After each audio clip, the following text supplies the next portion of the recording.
Всем доброй ночи. Прежде чем научить вас, как побрататься с камнем Белгорюч и получить защиту камня, давайте мы с вами немного поговорим о том, что это за камень и почему он фигурирует так часто в русских заговорах. Славянских заговорах, русских заговорах. Белгорюч камень или Алатырь.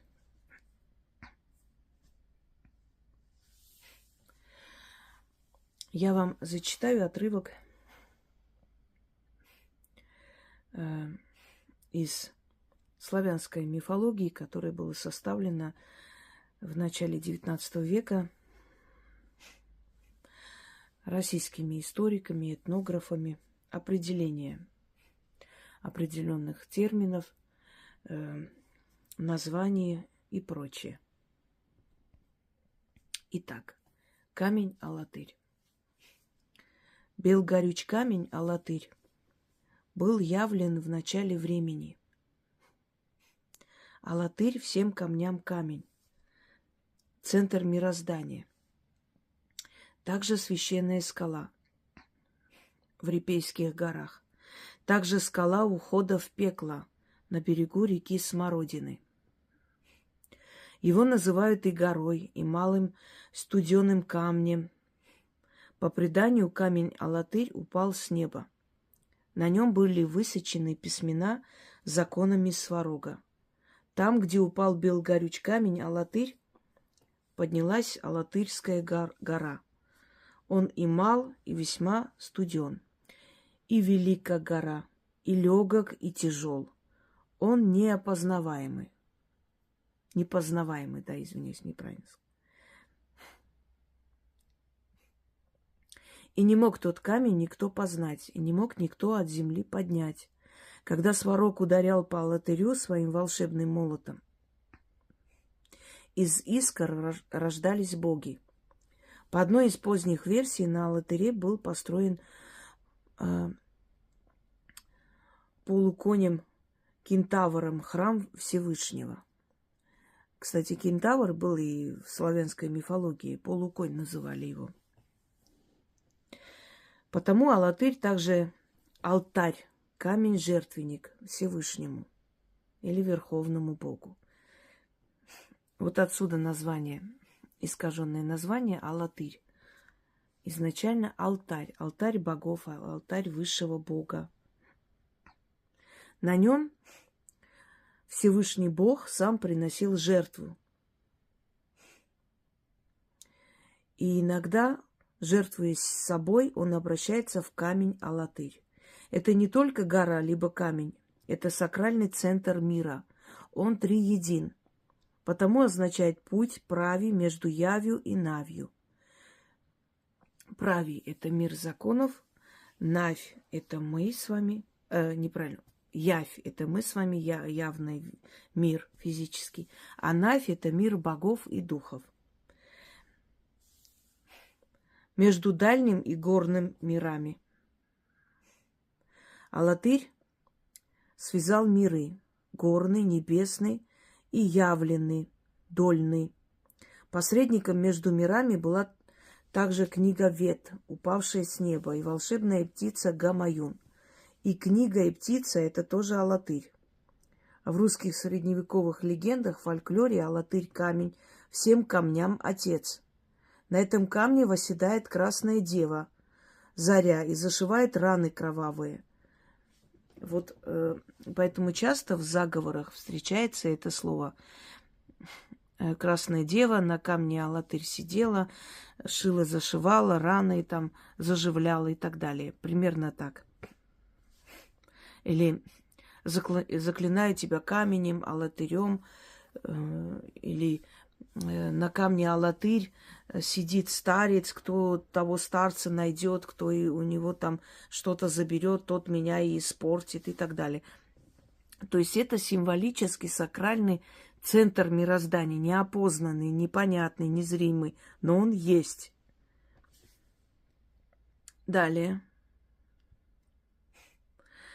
кто камень Алатырь изгложит, ну вот есть еще такое, вот кто камень Алатырь изгложит или загрызет, кто превратит его в песок, тот со мной исправится. То есть одну истину связывает с другим. Никто не сможет загрызть этот камень, никто его не найдет, не увидит. Следовательно, с вами никто не справится. То есть дело трудное, немыслимое. Тот мой заговор и превозможет. Ну, примерно или так. В земном мире Алатырь явлен горою Эльбрус. Эта гора именовалась также Бел-Алабыр. Белая гора Белица. Это символически. То есть считалось, что, наверное, Алатырь, середина мира, если так посчитать, по земному шару, там какие-то, наверное, скорее всего, про Эльбрус, про Белую гору Алатырь. Ну, это как один из вариантов и явлений. Другое, значит, с Эльбруса Алатыря стекается Белая река. Ну, это река, которая стекается из этих, когда лед начинает таять. Такая ледовитая, холодная, прохладная река, белая. Дальше.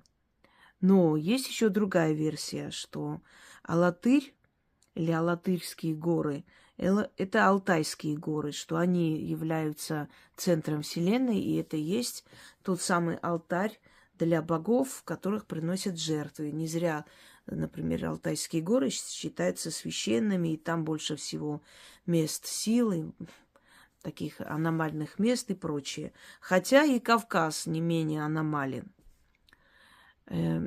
Была еще версия, которая появилась в начале 20 века, что камень Алатырь – это Джомолунгма, Эверест, самая высокая точка мира. Некоторые говорят, что Алатырь – это Арарат. Значит, в более такой восточноафриканской культуре рассматривается, что Алатырь – это Килиманджаро. То есть можно сделать такой вывод, что у каждого народа свой Алатырь, скажем так, свой жертвенник богам, что горы изначально это жертвенные столы, которые со временем деформировались, что время их подточило, и они стали такие острые. Изначально они были огромные жертвенники, огромные камни, где великаны, живущие много миллионов лет назад, приносили, значит, свои жертвы богам. Вы знаете, зная, насколько мир изменчив и действительно сколько нового выявляется и узнаем, я не удивлюсь, что эти горы тоже, может быть, когда-то кем-то искусственно были созданы, как огромные алтари, то есть или жертвенники богам, а потом, естественно, стали частью рельефа мироздания. Потому что мы все с вами генетически не с этого мира. Мы пришли сюда, нас когда-то сюда заселили. И что мы делали с этой землей, как мы обращались, ну, поскольку мы уже не первая цивилизация. Одним словом, корень этого слова – алтарь. Алтарь богов, божественный алтарь. Поэтому я вам зачитала версию, которая выдвигалась в начале XIX века русскими этнографами и историками. Но есть еще много других версий. И, например, одно время предполагалось, что все высокие точки мироздания – это есть алтари богов, также искусственно созданные когда-то ради какой-то цели. Но как бы там ни было, все наши камни, поскольку это отец всех камней, находящийся в середине мироздания, который не физически, а духовно связан с нашей человеческой расой, то вот каждый камень – это часть того самого Алатыря и носитель генетики, носитель силы, энергии того камня, который есть посреди мира возле Пекловых ворот. По русской версии возле реки Смородина, по иным версиям на высоких точках Килиманджаро, по другой версии на горе, где первый раз человек после потопа вышел, которого звали Ной, и принес жертву тому божеству, который его спас. И эта гора стала жертвенником, алатырем. Ну, одним словом,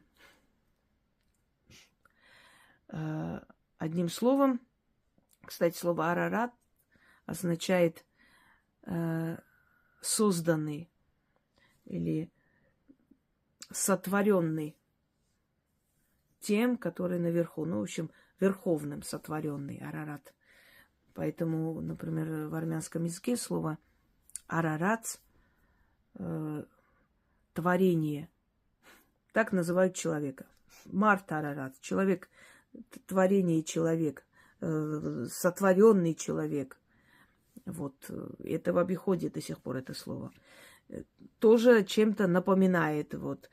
Мы говорим, наше тело, наш храм, храм души. И жертвы в этом храме – это наши хорошие, добрые поступки. Что от нас требует жертву только хорошие поступки, добрые дела, а более ничего. Ничем мы богов удивить не можем. Что бы мы им ни принесли, это ничто по сравнению с тем, что мы своими поступками можем отдать. Ибо все, что у нас есть, им принадлежит в любом случае. Вот о чем речь. Может быть, это тоже намек о том, что каждый из нас в определенном смысле алатырь, то есть жертвенник для богов, где мы жертвуем свои добрые дела во имя всех, кто живет или живой и неживой, потому что доброе дело не только к живому созданию. Доброе дело, например, спасти там старинную, там, не знаю, что, церковь, палаты, камень старинный тот же от разрушения спасти, да, в музей принести и так далее. Знания спасти, не только принести поесть бедному человеку, но еще и другие есть добрые дела, которые немаловажны. Итак, вам нужно взять камень, но камень не полудрагоценный, камень крепкий, сильный, настоящий камень. Где угодно возьмите, возле реки, на дороге валяющейся, в лесу, в каменоломне, в горной местности камень. Тот камень, который является, значит, природным камнем, имеет природное происхождение. И вам нужно будет, значит, купить эту штучку, не помню, как она называется, чтобы проткнуть палец. Хоть это неприятно. Но если не можете проткнуть, можете чуть-чуть сделать там надрез, например, где безопасно. Ну вот как-нибудь здесь. Вот это от кисы осталось. Память мне, видите, поцарапала кисаня до сих пор. Ее царапки вообще заживают годами. Ну, вот так вот сделать чуть-чуть и, значит, покапать кровь, если прям палец вам неприятно. Единственное, тут не подходит кровь менструальная. Это, да, это здесь нельзя. Это ни к чему, это мертвая кровь, которая от вас выходит. Нужно немного намазать камень. 6 раз начитать. Если вы хотите этот камень носить с собой, возьмите тогда поменьше. Это можно периодически повторять, не часто. Вы связываете свою энергию с древней энергией того самого алатыря через этот камень. Вот как тот алатырь никто не видел, никто не нашел, не пощупал, не сломал, не съел, ничего не сделал с ним, так и с вами ничего не сделают. Это защита и очень сильная. Его можно сделать тогда, когда начинается какое-то преследование, когда начинается какая-то, травля, это, знаете, на работе может быть и где угодно. В общем, опасность, которую нужно как-нибудь пережить. Если, например, такой камень, это, конечно, дома нужно оставлять. И вы заметите, что, невзирая ни на что, они не смогут с вами справиться. Они будут разбиваться об этот камень, все их намерения в том числе. То есть вы в ментальном мире, в тонком плане, все их планы разбиваете об этот камень. И, как я вам уже объясняла, мы сначала создаем такой сюрреализм, иллюзию, да, в тонком мире, а потом это переносится в нашу реальность. Так и будет случаться с вашими врагами, недоброжелателями. Все их намерения будут разбиваться о камни. У них ничего не получится против вас, как бы они ни старались. Читать нужно 6 раз, и этот камень спрятать дома, либо носить с собой мешочки, если вам нужно ездить везде, чтобы он был с вами. Но камень должен быть настоящий. Ну, подберите маленький камень, любой камень, крепкий, сильный, настоящий камень. Намажьте туда чуть-чуть вашей крови, потому что вы должны побрататься с этим камнем, стать единокровные. Вы его брат, он должен вас защищать сейчас. И он будет вас защищать. И вот все намерения злопыхателей будут разбиваться о камень. Вы это заметите. Они просто не смогут ничего сделать. Вот никак. Вот что бы ни делали, ни пытались, не получится. Даже элементарные слова, вот как этот камень никто не загрызет, так и меня никто не изведет, ни так далее. У меня есть такой заговор. Там, где дела судебные. Даже элементарно этот заговор дает очень большой эффект. Казалось бы, там пару слов сказано камню. Итак, заговор следующий. В центре мироздания, на берегу реки Смородины, что течет среди Репейских гор, у входа в пекловые ворота стоит камень бел горюч. Всем камням отец. Пойду я к камню ближе, поклонюсь ему ниже. О ты, древний Алатырь, я с тобой кровью поделилась, с каменным родом побраталась. Мой побратим, храни меня, сбереги меня, защити меня от суда и судилища, от зависти и капкана, от сказанного, нашептанного, что наслали, али пожелали. Любое зло о камень разобьется, в пыль превратится, под землей сохранится, до меня не дотронется. Сохрани меня, побратим, защити меня, побратим, сделай меня крепкой, как сам. Как ты крепок, так я крепка. Ключ, замок, язык. Заклинаю. В центре мироздания, на берегу реки Смородины, что течет среди Репейских гор, у входа в пекловые ворота стоит камень бел горюч. Всем камням отец. Пойду я к камню ближе, поклонюсь ему ниже. О ты, древний Алатырь, я с тобой кровью поделилась, с каменным родом побраталась. Мой побратим, храни меня, сбереги меня, защити меня от суда и судилища, от зависти и капкана, от сказанного, нашептанного, что наслали, али пожелали. Любое зло о камень разобьется, в пыль превратится, под землей сохранится, до меня не дотронется. Сохрани меня, побратим, защити меня, побратим, сделай меня крепкой, как сам. Как ты крепок, так я крепка. Ключ, замок, язык. Заклинаю. В центре мироздания, на берегу реки Смородины, что течет среди Репейских гор, у входа в пекловые ворота стоит камень бел горюч. Всем камням отец. Пойду я к камню ближе, поклонюсь ему ниже. О ты, древний Алатырь, я с тобой кровью поделилась, с каменным родом побраталась. Мой побратим, храни меня, сбереги меня, защити меня от суда и судилища, от зависти и капкана, от сказанного, нашептанного, что наслали, али пожелали.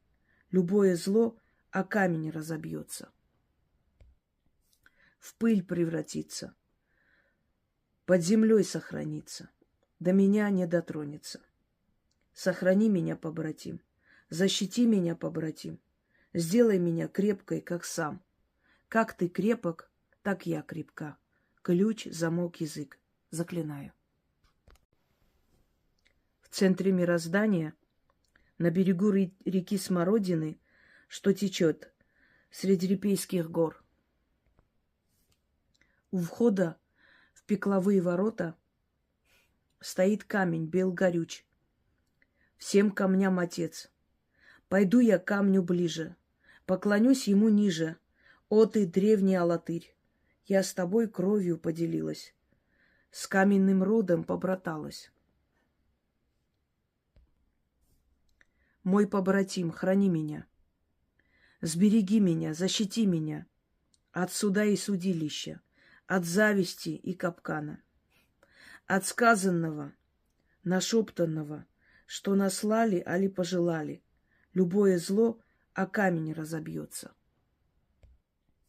в пыль превратится, под землей сохранится, до меня не дотронется. Сохрани меня, побратим, защити меня, побратим, сделай меня крепкой, как сам. Как ты крепок, так я крепка. Ключ, замок, язык. Заклинаю. В центре мироздания, на берегу реки Смородины, что течет среди Репейских гор, у входа в пекловые ворота стоит камень бел горюч. Всем камням отец. Пойду я к камню ближе, поклонюсь ему ниже. О ты, древний Алатырь, я с тобой кровью поделилась, с каменным родом побраталась. Мой побратим, храни меня, сбереги меня, защити меня от суда и судилища, от зависти и капкана, от сказанного, нашептанного, что наслали, али пожелали. Любое зло о камень разобьется, в пыль превратится, под землей сохранится, до меня не дотронется. Сохрани меня, побратим, защити меня, побратим, сделай меня крепкой, как сам. Как ты крепок, так я крепка. Ключ, замок, язык. Заклинаю. И запомните, жизнь – это борьба.